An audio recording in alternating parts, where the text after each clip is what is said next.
बागपत के लाक्षा गृह और कब्रिस्तान के विवाद पर कोर्ट का बड़ा फैसला आया है। कोर्ट ने हिंदू पक्ष के समर्थन में फैसला दिया है और इसी के साथ कोर्ट ने 108 बीघा जमीन भी हिंदू पक्ष को दे दी है। कोर्ट ने कहा है कि यह जगह कब्रिस्तान नहीं है, बल्कि यह जगह महाभारत कालीन लाक्षा गृह है। कोर्ट ने माना है कि विवादित जमीन पर कब्रिस्तान नहीं है, वो लाक्षा गृह ही है।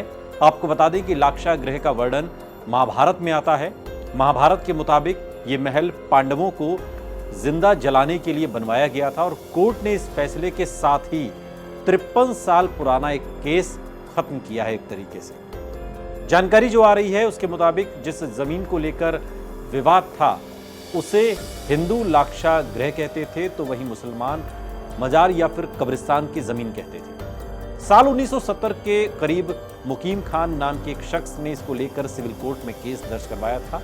मुकीम खान का कहना था कि ये जगह मुसलमानों की है और तभी से ये केस कोर्ट में चला आ रहा था और हिंदू पक्ष का कहना था कि ये जमीन महाभारत काल की है, लाक्षा गृह है और इसी को लेकर ये मामला कोर्ट में चल रहा था, जिसका फैसला अब सामने आया है। और इस पूरे मामले पर हिंदू पक्ष के वकील रणवीर सिंह तोमर ने जो जानकारी दी, उन्होंने कहा कि कोर्ट ने सबूतों के बाद ये पाया है कि ये कब्रिस्तान नहीं है।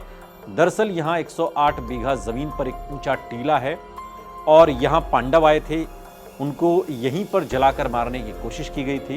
राजस्व न्यायालय में भी ये जमीन लाखा मंडपम के नाम से दर्ज है और ये जमीन प्राचीन समय से ही हिंदुओं के लिए तीर्थ स्थल रही है। लाक्षा गृह और मजार विवाद पर यह फैसला करीब 53 साल बाद आया है। मेरठ की अदालत में साल 1970 में दायर हुए इस केस की सुनवाई वर्तमान में बागपत जिला और सत्र न्यायालय में सिविल जज जूनियर डिवीजन प्रथम के यहां पर चल रही थी और आज सिविल जज शिवम द्विवेदी ने मुस्लिम पक्ष के वाद को खारिज करते हुए पूरी जमीन पर हिंदू पक्ष को मालिकाना हक दे दिया। दोनों ही पक्ष इसको लेकर अपना अपना दावा ठोंक रहे थे।